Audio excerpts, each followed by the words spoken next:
ورحمۃ اللہ وبرکاتہ۔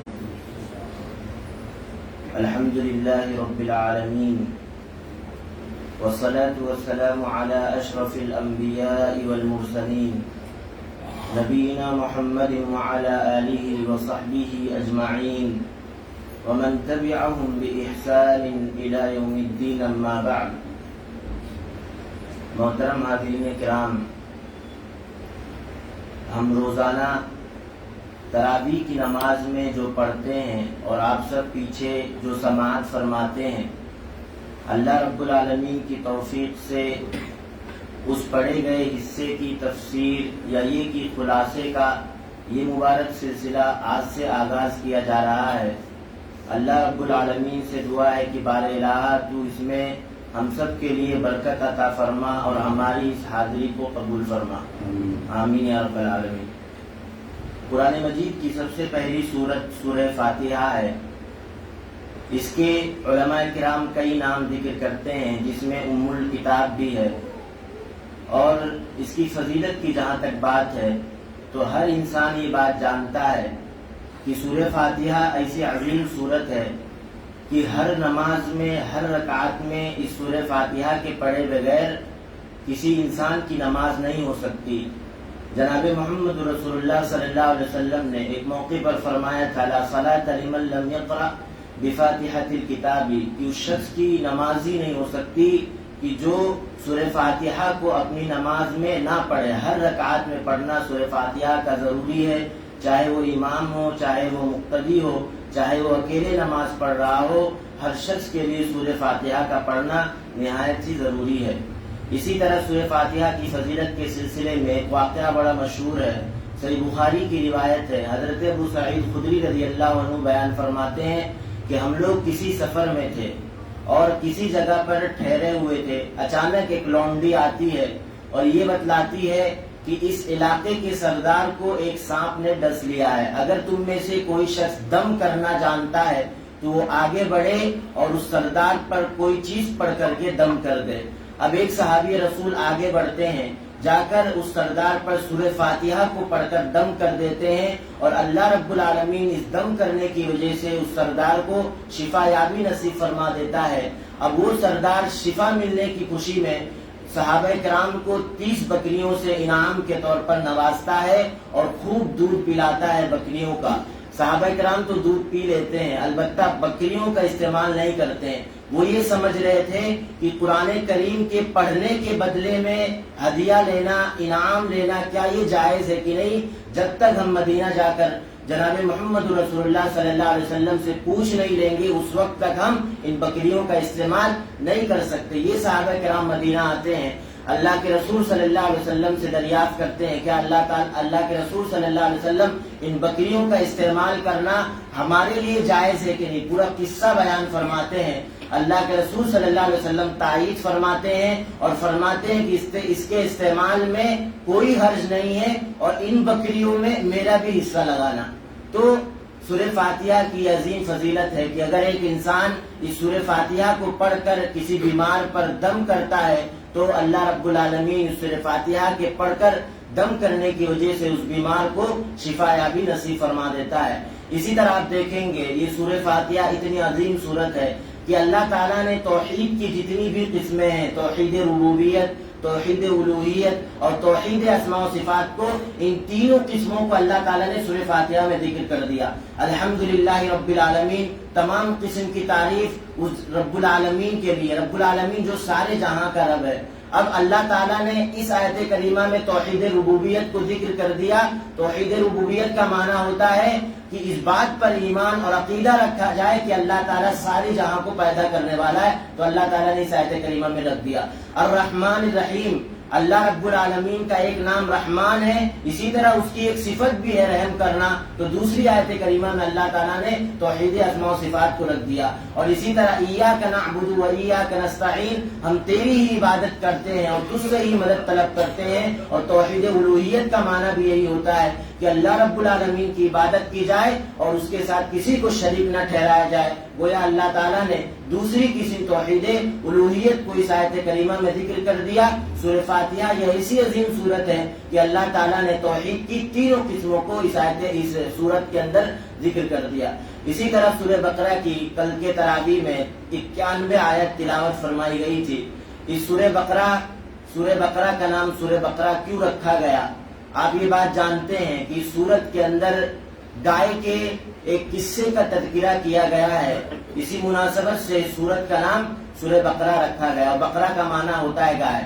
اسی طرح اس کی فضیلت کے تعلق سے صحیح مسلم کی ایک روایت ہے، حضرت ابو ہریرہ رضی اللہ عنہ بیان فرماتے ہیں کہ جناب محمد رسول اللہ صلی اللہ علیہ وسلم نے ایک موقع پر بیان فرمایا کہ اپنے گھروں کو قبرستان مت بناؤ۔ مانا یہ کہ اپنے گھروں میں عبادت کرتے رہو، قرآن مجید کی تلاوت کرتے رہو، اسی طرح نوافل اور سنن مؤکدہ جو ہیں اللہ کے رسول صلی اللہ علیہ وسلم گھروں میں پڑھا کرتے تھے، تاکہ گھر یہ قبرستان کی طرح نہ ہو جائے کہ جہاں پر کسی طرح کی عبادت نہیں کی جاتی۔ تو اللہ کے رسول صلی اللہ علیہ وسلم فرماتے ہیں کہ اپنے گھروں کو قبرستان مت بناؤ، اسی طرح سورہ بقرہ کی تلاوت کرتے رہو، اس لیے کہ سورہ بقرہ کی تلاوت جس گھر میں کی جاتی ہے اس گھر سے شیطان بھاگ جاتا ہے۔ تو یہ سورہ بقرہ کی فضیلت ہے، اس کے علاوہ بہت ساری فضیلتیں احادیث میں بیان ہیں۔ ایک سب سے بڑی بات کہ اللہ تعالیٰ نے اس سورت کا آغاز حروف مقطعات کے ذریعے کیا۔ یہ بہت اہم پیغام دینا تھا تمام مسلمانوں کو، قیامت تک پڑھنے والے تمام انسانوں کو اس قرآن مجید کو، کہ آپ یہ بات جانتے ہیں کہ حروف مقطعات کسے کہتے ہیں؟ حروف مقطعات کے ذریعے اللہ تعالیٰ نے بہت ساری صورتوں کا آغاز کیا، اور کیوں نازل کیا؟ جبکہ حروف مقطعات کے معنی اللہ رب العالمین کے علاوہ کوئی نہیں جانتا۔ نزول کا بہت بڑا مقصد تھا، جب اللہ کے رسول صلی اللہ علیہ وسلم پر قرآن مجید نازل کی جاتی، اللہ کے رسول صلی اللہ علیہ وسلم تمام لوگوں کے سامنے قرآن مجید کو پڑھ کر سنایا کرتے تھے اور بتایا کرتے تھے کہ مجھ پر یہ نازل ہوا۔ اللہ کے رسول صلی اللہ علیہ وسلم جب سناتے قرآن مجید کو، مشرکین یہ اعتراض کرتے تھے کہ یہ نبی جھوٹ بول رہا ہے، اپنی طرف سے گڑھ کر کلام پیش کر رہا ہے، تاکہ جو لوگ ایمان لا چکے ہیں اولاً وہ ایمان سے منحرف ہو جائے، جب یہ ثابت کر دیا جائے کہ اللہ کے رسول جھوٹے ہیں اور اپنی جانب سے کلام پیش کر رہے ہیں۔ اور دوسرا یہ دعویٰ کرتے تھے کہ یہ جو نبی کلام پیش کر رہا ہے، نعوذ باللہ ہم بھی اس طرح کے کلام کو پیش کرنے پر قادر ہیں، جبکہ اللہ تعالیٰ نے اس چیز کو واضح کر دیا کہ ان کا یہ دعویٰ جھوٹ ہے۔ اس جیسا کلام کیا، اس سے ملتا جلتا بھی کلام قیامت تک کوئی بھی پیش نہیں کر سکتا۔ اللہ تعالیٰ نے حروف مقطعات کو نازل فرمایا یہ چیلنج دینے کے لیے، اگر تمہارا یہ دعویٰ ہے کہ یہ کسی انسان کا کلام ہے اور تم اپنے آپ کو فصیح و بلیغ سمجھتے ہو، یہ دعویٰ کرتے ہو کہ ہم بھی جیسا کلام پیش کرنے پر قادر ہیں، تو ان حروف مقطعات کے معنی صرف بتلا دو، ہم جان جائیں گے تم ان جیسے کلام کو پیش کرنے پر قادر ہو۔ اور آپ یہ بات جانتے ہیں کہ حروف مقطعات کے معنی اللہ رب العالمین کے علاوہ کوئی نہیں جانتا ہے۔ یہ چیلنج دینا تھا کہ یہ کلام اللہ رب العالمین کی طرف سے نازل کردہ ہے، نہ یہ کہ کسی بشر کا یہ کلام ہے۔ اسی وجہ سے پہلے ہی پارے میں آگے اللہ رب العالمین نے دوسرا یہ چیلنج دیا، وَإِن كُنتُمْ فِي رَيْبٍ مِّمَّا نَزَّلْنَا عَلَىٰ عَبْدِنَا فَأْتُوا بِسُورَةٍ مِّن مِّثْلِهِ۔ اگر تم اس بات میں شک و شبہ میں مبتلا ہو کہ جناب محمد رسول اللہ صلی اللہ علیہ وسلم پر جو کلام نازل کیا جاتا ہے وہ اپنی جانب سے گڑھ کر پیش کر رہے ہیں، تو فَأْتُوا بِسُورَةٍ مِّن مِّثْلِهِ، اس جیسی ایک صورت بیان کر کے دکھا دو اگر تمہارا یہ دعویٰ ہے کہ یہ کسی بشر کا کلام ہے۔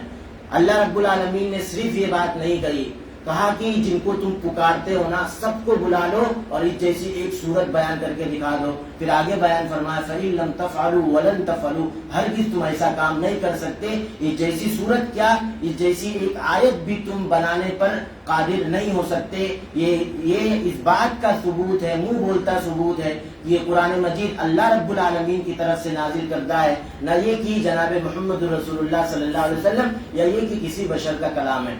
آگے اللہ رب العالمین نے کہا ذالک الکتاب لا ریب فیہ، اس کتاب میں کسی طرح کا کوئی شک اور شبہ نہیں ہے۔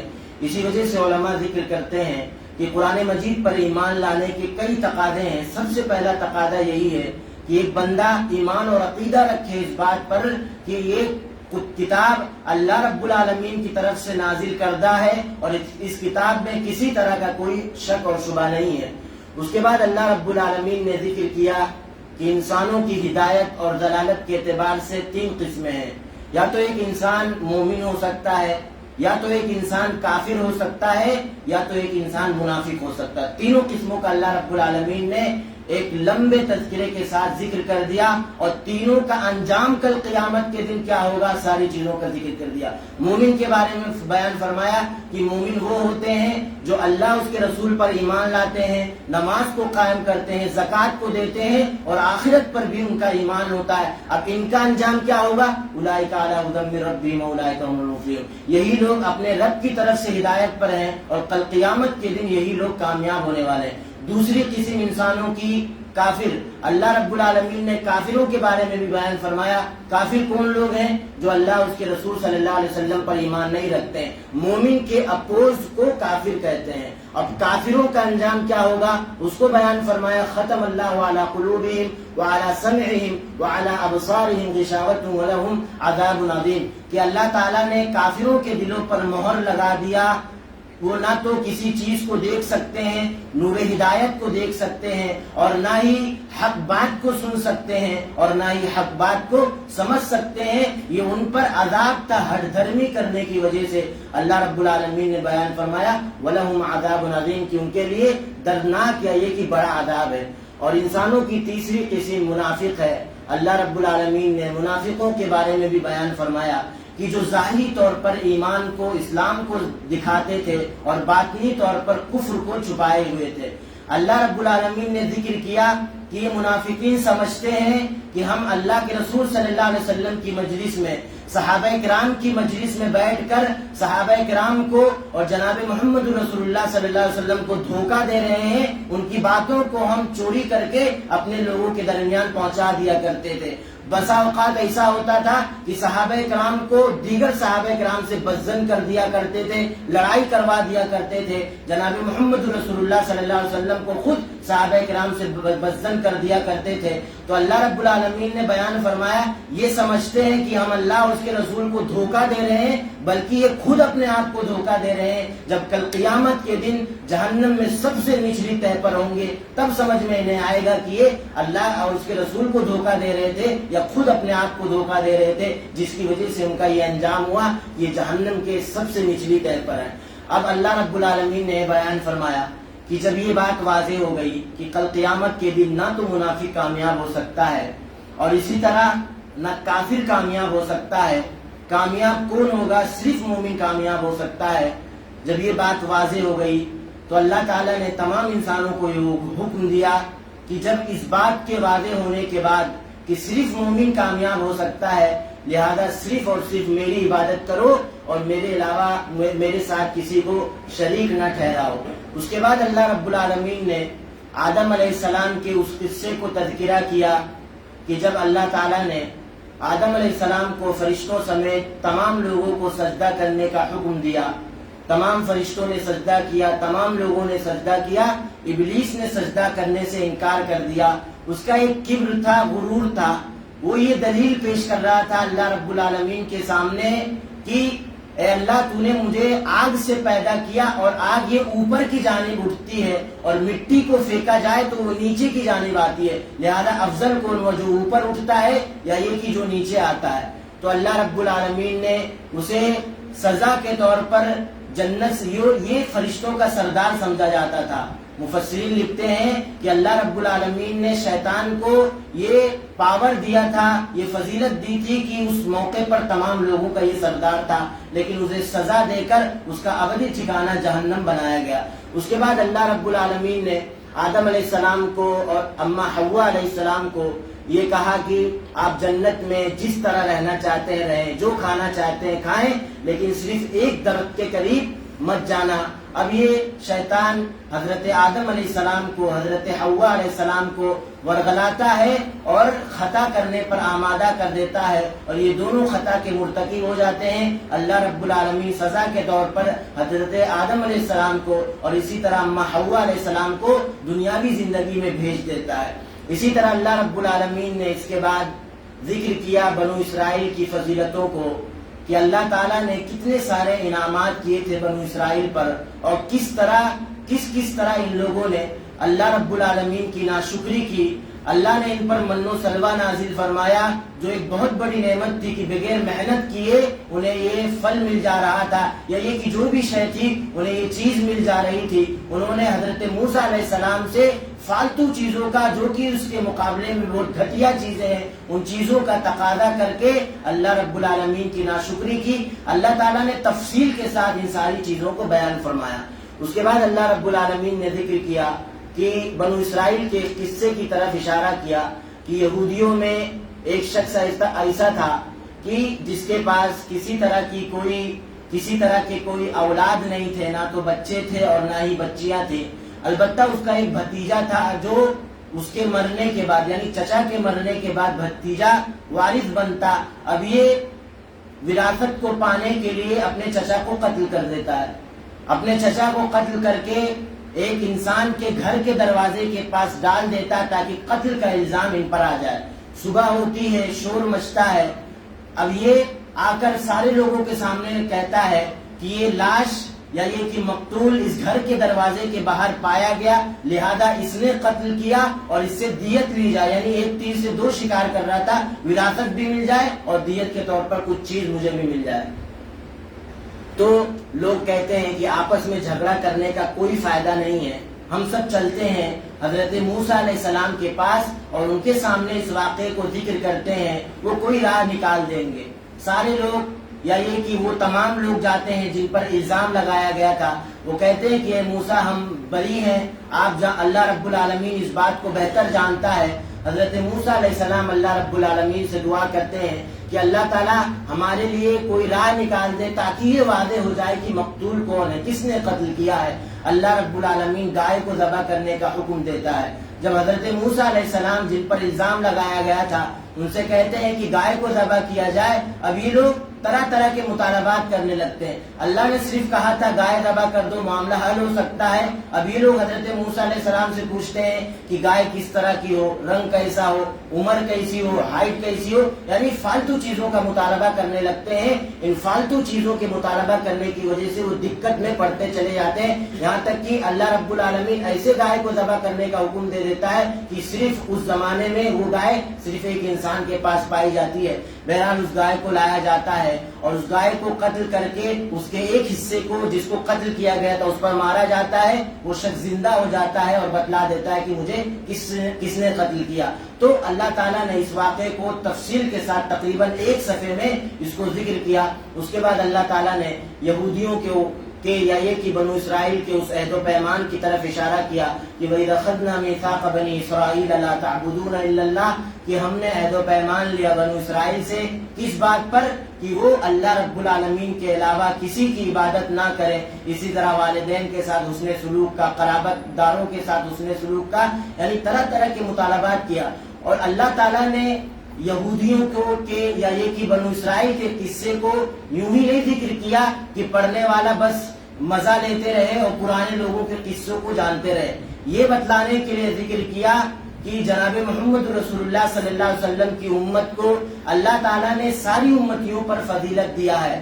اگر یہ بھی اس طرح کی ہٹ درمی کرتے ہیں، جناب محمد رسول اللہ صلی اللہ علیہ وسلم کی مخالفت کرتے ہیں، اللہ کی ناشکری کرتے ہیں، تو انہیں بھی اس طرح کے عذاب سے دوچار کیا جائے گا۔ اور اللہ تعالیٰ نے، آپ یہ بات جانتے ہیں کہ اللہ کے رسول صلی اللہ علیہ وسلم سے پہلے کی جو شریعتیں ہیں وہ اس معنی میں ہم سب کو پہلے کی شریعت پر عمل کرنا ہے۔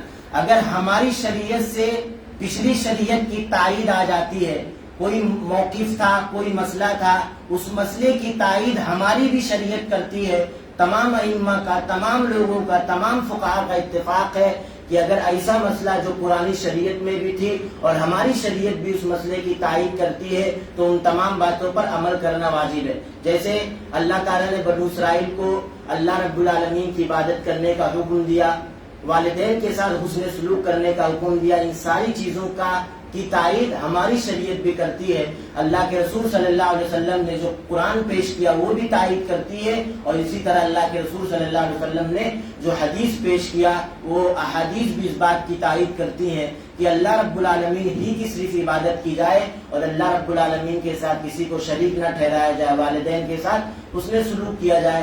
تو یہ چند باتیں تھی 91 آیات کے سلسلے میں، جو ایک نچوڑ، ایک لب لباب کے طور پر آپ کے سامنے ذکر کیا گیا کہ کل آپ نے قرآن مجید کی جو ہم نے تلاوت کی وہ کن باتوں پر مشتمل تھی۔ اللہ رب العالمین سے دعا ہے کہ بارہلا ہم تمام لوگوں کو دین اسلام کی صحیح فہم عطا فرما، اور ہم سبوں کو کہنے سننے سے زیادہ عمل پیرا ہونے کی توفیق عطا فرما۔ آمین۔ وصلی اللہ علی نبینا محمد وعلی آلہ وصحبہ وسلم، وآخر دعوانا الحمد للہ رب العالمین، والسلام علیکم ورحمۃ اللہ وبرکاتہ۔